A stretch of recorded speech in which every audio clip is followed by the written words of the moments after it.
Assalamualaikum teman-teman. Di video kali ini saya akan memberikan sesuatu yang berbeda dari video-video sebelumnya. Di video ini teman-teman hanya fokus kepada suara saja, lebih banyak fokus kepada suara dibandingkan fokus kepada suara dan membaca. Sedangkan pada video saya sebelumnya saya memberikan tulisan kemudian untuk dibaca, lalu kemudian saya memberikan sound. Jadi di video ini berbeda ya dengan video sebelumnya. Jadi saya harap kepada teman-teman untuk mendengarkan baik-baik, menyimaknya baik-baik agar tidak ada kesalahpahaman di antara kita.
saudara-saudara laki-laki mereka atau putra-putra saudara perempuan mereka atau para perempuan sesama Islam mereka atau hamba sahaya yang mereka miliki atau para pelayan laki-laki tua yang tidak memiliki keinginan terhadap perempuan atau anak-anak yang belum mengerti tentang aurat perempuan.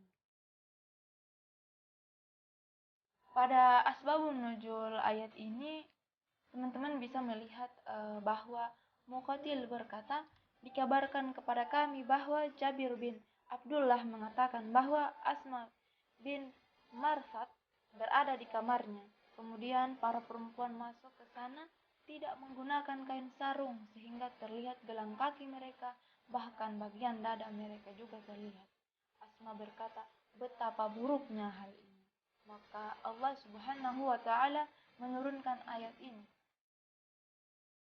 Hadis riwayat Ibnu Abi Hatim.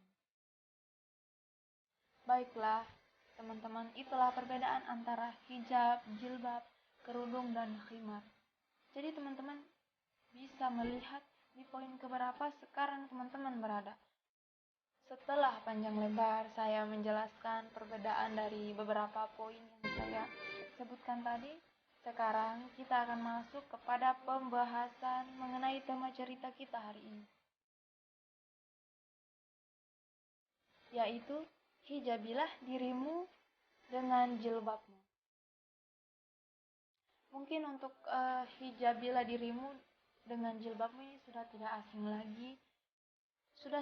lagi di zamannya kita sekarang ini. Tapi saya kembali lagi untuk mengingatkan teman-teman bahwa betapa pentingnya mengenakan jilbab panjang, menghijabi diri dengan jilbab panjang, dengan jilbabmu, dengan pakaian syar'imu.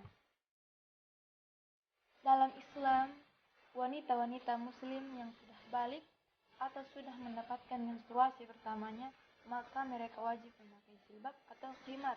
Tidak disarankan untuk memakai kerudung. Maka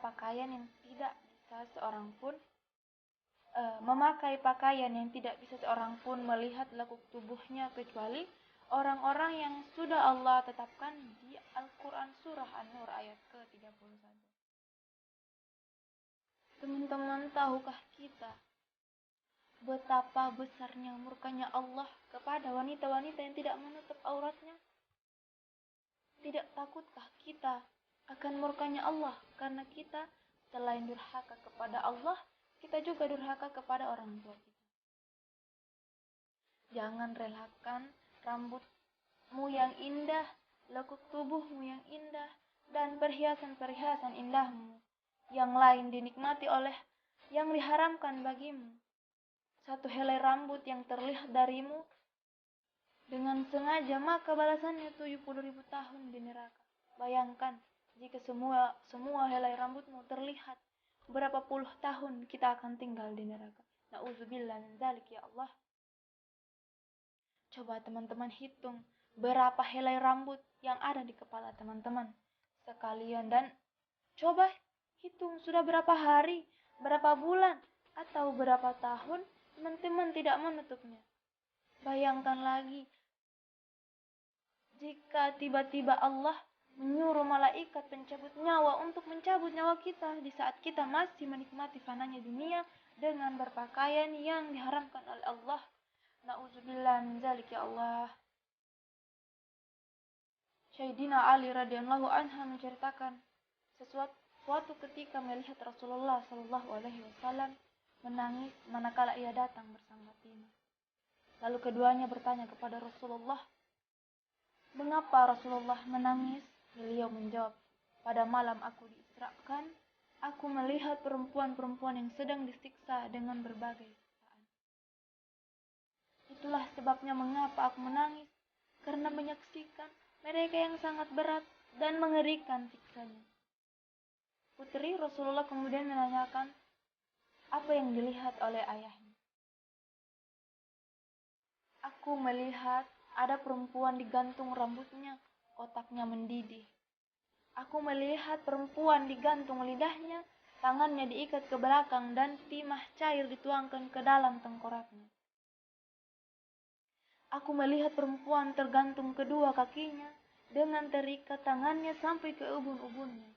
Diulurkan ular dan kalajengking. Dan aku melihat perempuan yang memakan badannya sendiri. Di bawahnya dinyalakan api neraka.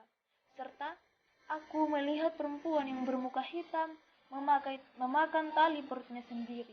Aku melihat perempuan yang telinganya pekek dan matanya buta. Dimasukkan ke dalam peti yang dibuat dari api neraka. Otaknya keluar dari lubang hidung, badannya berbau busuk karena penyakit sopa dan kusta. Aku juga melihat perempuan yang badannya seperti himar, beribu-ribu kesengsaraan dihadapinya. Aku lihat perempuan yang rupanya seperti anjing, sedangkan api masuk melalui mulut dan keluar dari duburnya. Sementara malaikat memukulinya dengan pentung dari api neraka. Kata Nabi. Fatimah Az-Zahra kemudian menanyakan mengapa mereka disiksa seperti itu. Rasulullah menjawab, wahai putriku, adapun mereka yang tergantung rambutnya hingga otaknya mendidih adalah wanita-wanita yang tidak menutup rambutnya sehingga terlihat oleh laki-laki yang bukan mahramnya. Lalu apa yang kita banggakan dari semua itu? Semua itu hanya bersifat sementara. Teman-teman harus tahu, berpakaian seperti itu sungguh tersiksa baik di akhirat maupun di dunia.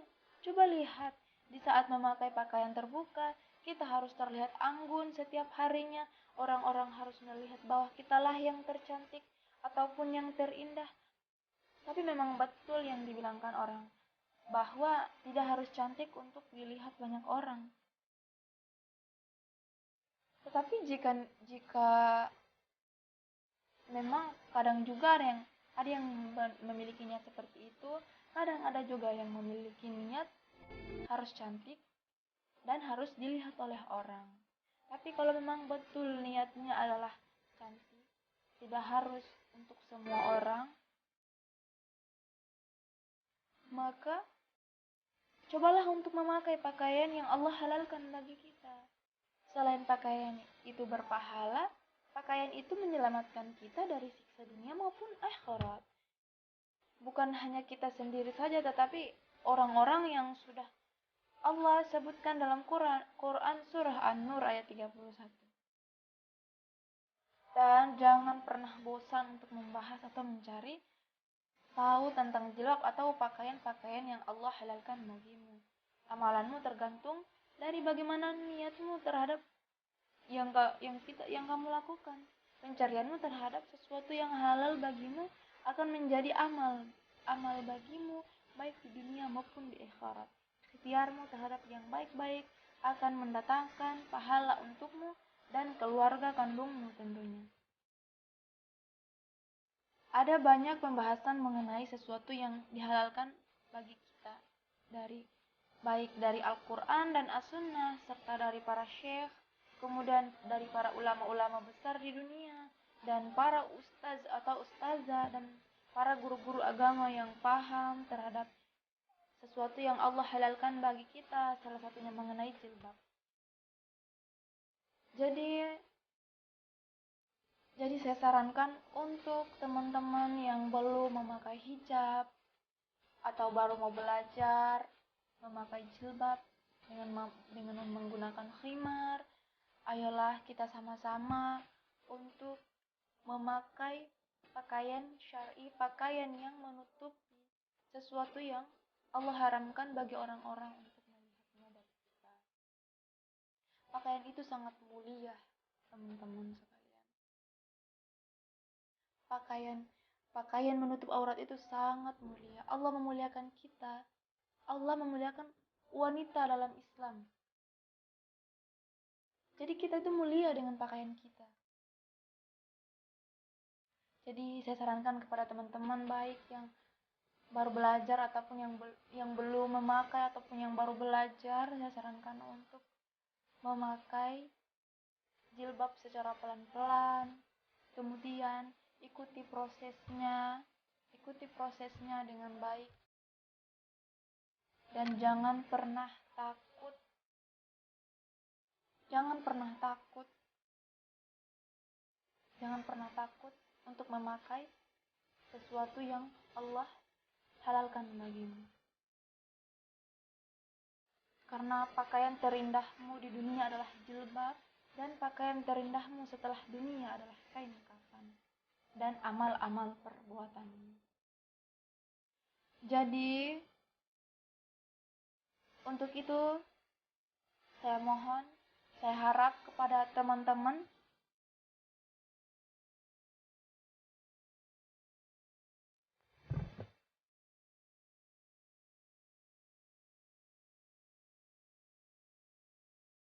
mungkin itu saja yang bisa saya sampaikan kepada teman-teman, sedikit saja penjelasan dari saya.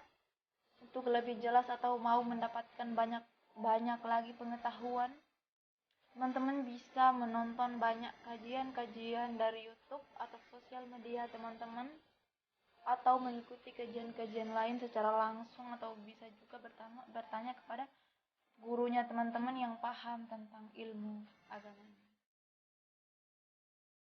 Baiklah teman-teman, semoga yang saya sampaikan ini bermanfaat,